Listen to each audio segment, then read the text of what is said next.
مغل بادشاہ ہمایوں جلاوطنی کے دوران اپنے بھائی عسکری مرزا کے حملہ آور ہونے کے خوف سے اپنے کمسن بیٹے جلال الدین اکبر کو چھوڑ کر عجلت میں بھاگ نکلا اور ایران کا رخ کیا، جہاں اسے شیعہ مسلک قبول کرنا پڑا۔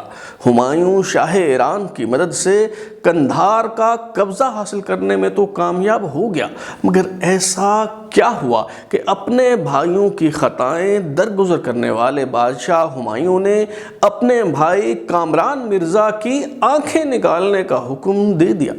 شیر شاہ سوری نے مغل سلطنت کو اکھاڑ پھینکا تھا، مگر قسمت نے یاوری کی تو ہمایوں طویل وقفے کے بعد تاج و تخت دوبارہ حاصل کرنے میں کیسے کامیاب ہوا۔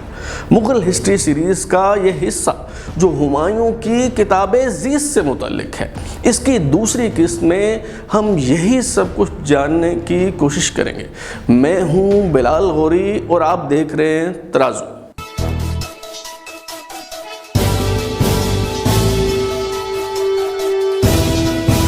جب ہمایوں سندھ میں بھٹک رہا تھا تو تب بھی اس کے بھائی اقتدار کی بندر بانٹ میں مصروف تھے۔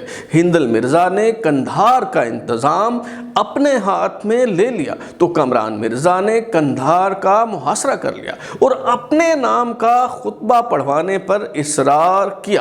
آخرکار ہندل مرزا سب کچھ چھوڑ چھاڑ کر درویشی اختیار کرنے پر مجبور ہوا اور کامران مرزا نے قندھار کا انتظام اپنے سگے بھائی عسکری مرزا کے سپرد کر دیا۔ ادھر سندھ میں عمر کوٹ کے رانا کی تائید و حمایت ہمایوں کا آخری سہارا تھی، مگر کم بختی اور بد نصیبی کے سبب یہ ساتھ بھی چھوٹ گیا۔ ہوا کچھ یوں کہ ہمایوں کے ہم رکاب تردی بیگ نے رانا پرشاد سے متعلق کچھ ایسی نازیبہ بات کہی کہ وہ خفا ہو کر چلے گئے۔ ٹھٹھا کے حاکم شاہ حسین ارغون سے جیتنا ممکن نہ تھا۔ اس نے ہمایوں کو قندھار لوٹ جانے کا پیغام بھیجا تو ہمایوں نے یہ پیشکش قبول کر لی اور کہا کہ گھوڑے اور اونٹ میسر آ جائیں تو وہ یہاں سے کوچ کرنے کو تیار ہے۔ اس دوران ہمایوں کا دیرینہ ساتھی بیرم خان اس کے ساتھ آ ملا تو کچھ ڈھارس بندھی۔ ہمایوں ایک بار پھر بے سر و سامانی کے عالم میں ہجرت پر مجبور ہوا۔ جلاوطن بادشاہ کے قافلے نے موجودہ بلوچستان کے علاقے مستونگ میں ڈیرے ڈال رکھے تھے۔ عصر کا وقت تھا کہ خچر پر سوار ایک ازبک نوجوان آ کر رکا اور بادشاہ سلامت سے کہا کہ تفصیل بیان کرنے کا وقت نہیں، جلدی سے گھوڑے پر سوار ہوں، راستے میں خطرے کی تفصیل بیان کروں گا۔ ہمایوں عجلت میں بھاگ نکلا، کچھ دور جا کر بیرم خان کو بھیجا تاکہ حمیدہ بانو بیگم کو لے آئے۔ بیرم خان حمیدہ بیگم کو تو لے آیا، مگر کمسن اکبر جو اپنی آیا کے پاس تھا اسے ساتھ لانے کی مہلت نہ مل سکی۔ قندھار کے فرمانروا عسکری مرزا کا لشکر پہنچ چکا تھا۔ اسے معلوم ہوا کہ ہمایوں بچ نکلنے میں کامیاب ہو گیا ہے تو وہ شیرخوار اکبر کو اپنے ساتھ قندھار لے آیا۔ ہمایوں کا لخت جگر اس سے جدا ہو چکا تھا اور کچھ سمجھ نہیں آ رہی تھی کہ کہاں کا رخ کیا جائے۔ بیرم خان نے ایران جانے کا مشورہ دیا اور ہمایوں نے اپنے باپ کی طرح ایرانی اتحادیوں سے مدد لینے کا فیصلہ کر لیا۔ ظہیر الدین بابر نے شاہ ایران اسماعیل صفوی سے اتحاد کیا تھا اور اب اس کا بیٹا طہماسپ ایران کا بادشاہ تھا۔ ہمایوں کو امید تھی کہ وہ ضرور مشکل وقت میں کام آئے گا۔ کئی دنوں کی مسافت کے بعد ہمایوں کا مختصر قافلہ ایرانی سرحد کے قریب پہنچا تو شاہ کے مصاحبین نے باب ہلمند پر ہمایوں کا استقبال کیا۔ ہمایوں کا شاندار استقبال تو ہوا، مگر اپنے باپ اسماعیل شاہ کے برعکس طہماسپ کمظرف انسان تھا اور اس نے اجڑے ہوئے بادشاہ ہمایوں کی تذلیل و تحقیر کا کوئی موقع ہاتھ سے نہ جانے دی۔ ہمایوں کے کار خاص بیرم خان کا تعلق تو شیعہ مسلک سے تھا ہی، مگر ایرانی بادشاہ چاہتا تھا کہ ہمایوں بھی باضابطہ طور پر شیعہ مسلک قبول کرے۔ پاکستانی سفارتکار سیبوئل مارٹن برکے، جو ایس ایم برکے کے نام سے مشہور ہیں اور انہوں نے تاریخی موضوعات پر کئی کتابیں لکھی، وہ اپنی کتاب اکبر دا گریٹ مغل میں لکھتے ہیں کہ ایک روز جب ہمایوں کی رہائش گاہ پر لکڑیوں کا ڈھیر لایا گیا تو اس کے ساتھ ایک پیغام بھی موجود تھا جس میں واضح طور پر کہا گیا تھا کہ اگر ہمایوں اور اس کے ساتھی شیعہ مسلک قبول کرنے سے انکاری ہوں گے تو انہیں زندہ جلا دیا جائے گا۔ ایرانی وزیر اعظم قاضی جہان، جو ہمایوں کا حمایتی تھا، اس نے ہمایوں پر واضح کیا کہ وہ ایک مجبور اور بے اختیار شخص ہے، لہٰذا ہمایوں نے اس دستاویز پر دستخط کر دیے جس کے تحت ہمایوں کے شیعہ مسلک سے منسلک ہونے کی تصدیق ہوتی تھی۔ ہمایوں نے ایرانی بادشاہ کو خوش کرنے کے لیے قیمتی تحائف سے نوازا۔ وہ ہیرا بھی ایرانی بادشاہ کو پیش کیا جو راجہ گوالیار کی مستورات نے ہمایوں کی نظر کیا تھا اور جس کے بارے میں یہ رائے بہت مضبوط ہے کہ وہ کوہ نور ہیرا ہی تھا۔ ہمایوں نے ایک تھیلی میں چند موتی چھپا رکھے تھے تاکہ مشکل وقت میں کام آئے۔ گل بدن بیگم کے تحریر کردہ ہمایوں نامہ کے مطابق ہمایوں کے ساتھی روشن کوکا اور خواجہ غازی نے چند موتی چرا لی۔ جب حمیدہ بانو بیگم کے بھائی خواجہ معظم نے یہ موتی بازیاب کر لی تو انہوں نے شاہ ایران کو شکایت کر دی کہ ہمایوں نے چند قیمتی موتی چھپا کر اپنے پاس رکھے ہوئے ہیں۔ یوں ہمایوں کو موتیوں کی یہ تھیلی بھی بادشاہ طہماسپ کو پیش کرنا پڑی۔ بات چیت کے دوران بادشاہ طہماسپ اس بات پر آمادہ ہوا کہ وہ اپنے بیٹے کے زیر کمان 12,000 گھڑ سوار ہمایوں کے ساتھ بھیجے گا تاکہ قندھار فتح کیا جا سکے اور یہ شہر فتح کرنے کے بعد ایران کے حوالے کر دیا جائے گا۔ ایرانی بادشاہ نے رخصت ہوتے وقت بھی ہمایوں کو رسوا کرنے کی بھرپور کوشش کی۔ ہمایوں الوداع کہنے کے لیے حاضر ہوا تو طہماسپ ایک ایسے قالین پر براجمان تھا جو تہہ کر کے لپیٹ دیا گیا تھا تاکہ کوئی اور اس پر نہ بیٹھ سکے۔ اس اہتمام کا مقصد یہ تھا کہ ہمایوں کو ایرانی بادشاہ کے سامنے دو زانو ہو کر بیٹھنا پڑے۔ اس موقع پر مغل شہنشاہ کو اس کے ایک ساتھی نے بے توقیر ہونے سے بچا لیا اور اپنا تیر دان کاٹ کر بچھا دیا تاکہ ہمایوں اس پر بیٹھ سکے۔ بہرحال ایرانی فوج کے ساتھ ہمایوں واپس لوٹا اور قندھار کا رخ کر لیا۔ 40 دن کے محاصرے کے بعد شہر فتح کر لیا گیا اور حسب وعدہ ایرانی بادشاہ کے بیٹے کو قندھار کا حاکم بنا دیا گیا، لیکن جب کچھ عرصہ بعد وہ مر گیا تو ہمایوں نے قندھار کو بیرم خان کے حوالے کیا اور خود کابل کا رخ کر لیا۔ ہمایوں کے بھائی ہندل مرزا اور چچا ناصر مرزا بھی اس سے آ ملے اور شاہی لشکر نے کابل کی طرف پیش قدمی کی تو کامران مرزا کے بیشتر سپاہیوں نے لڑے بغیر ہتھیار ڈال دیے اور کامران مرزا بھکر کی طرف بھاگ گیا۔ کابل میں کئی سالوں کی جدائی کے بعد ننھے شہزادے اکبر کا اپنے والدین سے ملاپ ہوا۔ یہاں سے ہمایوں نے بدخشاں کے قلعہ ظفر کا رخ کیا۔ یہاں بابر نے اپنے چچا زاد بھائی سلیمان مرزا کو حاکم مقرر کیا تھا، مگر جب مشکل وقت آیا تو اس نے ہمایوں کے خلاف بغاوت کر دی اور اپنے نام کا خطبہ پڑھوانے لگا۔ ہمایوں نے بدخشاں تو فتح کر لیا، مگر اس دوران خبر ملی کہ کامران مرزا نے اچانک کابل میں داخل ہو کر نہ صرف قلعے پر قبضہ کر لیا ہے بلکہ قتل و غارت گری کر رہا ہے۔ کمسن اکبر ایک بار پھر اپنے باپ سے جدا ہو چکا تھا۔ ہمایوں نے واپس آ کر کابل کا محاصرہ کر لیا جہاں کامران مرزا ایک بار پھر قابض تھا۔ 7 ماہ تک کابل کا محاصرہ جاری رہا۔ جب ہمایوں کی توپوں نے قلعے پر گولہ باری شروع کی تو بے رحم چچا کامران مرزا نے کمسن اکبر کو اگلے مورچوں پر لا بٹھایا۔ ہمایوں کو اس سازش کا علم ہوا تو اس نے گولہ باری روکنے کا حکم دے دیا۔ آخر کار یقینی شکست کو سامنے دیکھ کر کامران مرزا ایک رات اچانک فرار ہو کر بدخشاں چلا گیا۔ اب ایک بار پھر معافی تلافی کا سلسلہ شروع ہوا۔ عسکری مرزا تو پہلے ہی ہمایوں کی اطاعت قبول کر چکا تھا۔ کامران مرزا بھی گردن میں رومال ڈال کر پیش ہو گیا۔ ہمایوں نے فراخ دلی سے سب کی خطائیں بخش دیں اور چاروں بھائیوں نے ایک ساتھ بیٹھ کر کھانا کھایا۔ ہمایوں نے سمجھایا کہ ہمیں ازبکوں کی مزاحمت کا سامنا ہے اور اسے کچلنے کے لیے اتحاد ضروری ہے۔ ہمایوں اور اس کے بھائیوں کا یہ اتحاد بہت عارضی ثابت ہوا کیونکہ کامران مرزا نے بہت جلد پھر سے بغاوت کر دی۔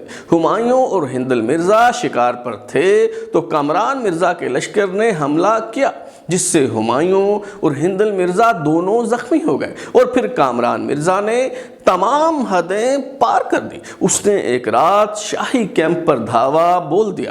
حملے کے دوران ہندل مرزا مارا گیا۔ کچھ عرصہ بعد کامران مرزا کو گرفتار کر کے ہمایوں کے دربار میں پیش کیا گیا تو مشیروں نے پھانسی دینے پر اصرار کیا، مگر ہمایوں اس بار بھی اپنے بھائی کو مروانے اور اس کے خون سے ہاتھ رنگنے پر راضی نہ ہوا۔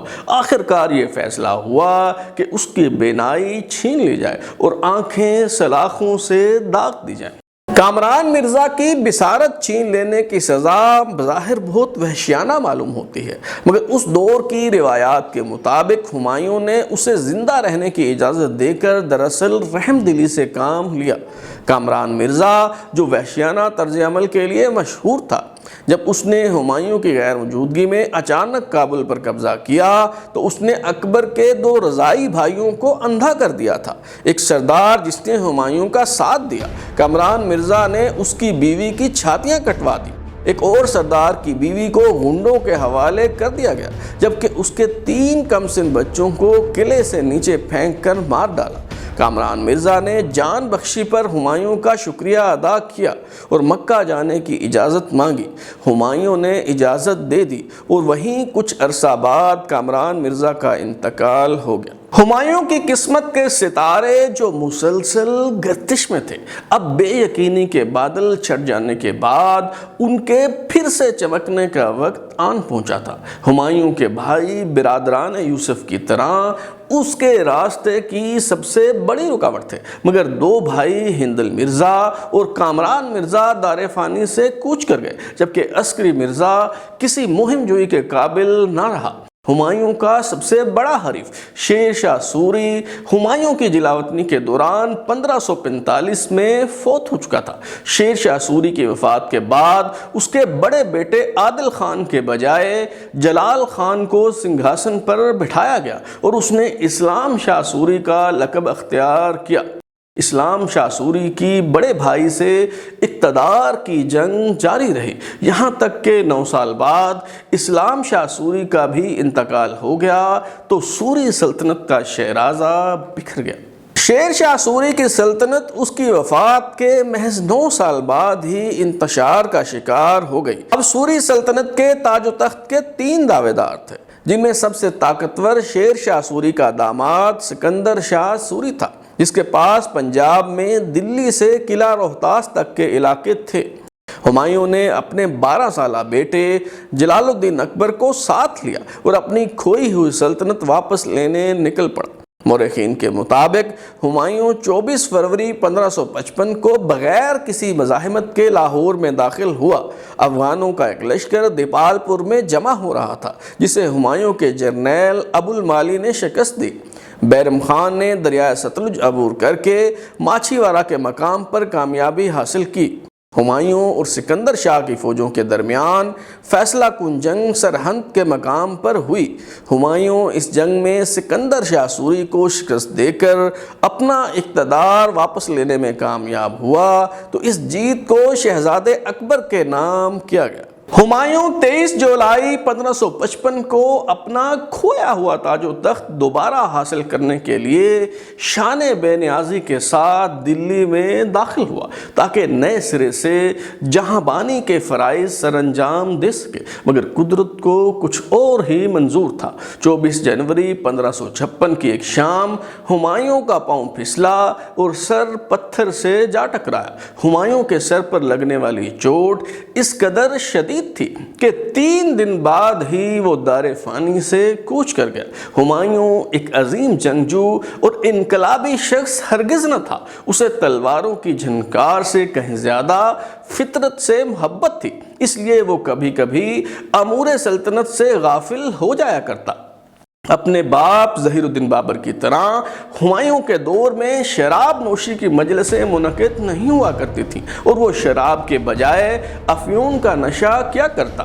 توہم پرستی ہمایوں کی شخصیت کا حصہ تھی۔ ستاروں کی گردش اور چال کے مطابق ہمایوں کا لباس تیار کیا جاتا، خیمہ ہو یا محل۔ اس میں داخل ہوتے وقت ہمایوں ہمیشہ اپنا دایاں پاؤں آگے رکھتا، اور اگر کوئی شخص پہلے بایاں پاؤں اندر رکھ دیتا تو اسے واپس بھیج دیا جاتا۔ ایس ایم برکے کی کتاب اکبر دا گریٹ مغل کے مطابق ہمایوں ایران سے واپسی کے بعد زبردستی اپنائے گئے شیعہ مسلک سے تو دستبردار ہو گیا، مگر شاہ ایران کے ناروا سلوک کے باوجود ہمایوں اہل تشیع اور ایرانیوں پر مہربان رہا۔ اس میں حیرت والی کوئی بات نہ تھی، کیونکہ ہمایوں اور اکبر دونوں کی مائیں یعنی مہام بیگم اور حمیدہ بانو بیگم ایرانی تھیں، اور ہمایوں کے کچھ قریبی ساتھی بھی شیعہ تھے۔ ان میں بیرم خان اور ابو المالی دونوں شامل تھے۔ ہمایوں کی فوج میں بھی شیعہ مسلک کے حامل افسران اور سپاہیوں کی بڑی تعداد موجود تھی۔ مزید برآں ایرانی ادب، ایرانی فن تعمیر اور ایرانی آرٹ کی بھی ہندوستان پر گہری چھاپ رہی۔ ہمایوں مطالعے کا اس قدر شوق اور ذوق رکھتا تھا کہ کشور کشائی اور جہاں بانی کا جذبہ بھی کتابوں سے والہانہ لگاؤ کو کم نہ کر سکا۔ ہمایوں کبھی بھی کتب بینی سے لا تعلق نہیں رہا۔ کتابوں کا ایک ذخیرہ ہمیشہ اس کے پاس موجود رہتا، یہاں تک کہ جلاوطنی کے دوران جب وہ در بدر کی ٹھوکریں کھانے پر مجبور تھا، تب بھی اس کے پاس کتابیں موجود رہتی۔ مغل دور میں فن مصوری نے بے پناہ ترقی کی، مگر اس کی داغ بیل ہمایوں نے اپنے دور میں ڈالی۔ جلاوطنی کے دوران جب ہمایوں ایران میں مقیم تھا تو اس کی ملاقات ایرانی مصوروں خواجہ عبد الصمد اور میر سید علی سے ہوئی۔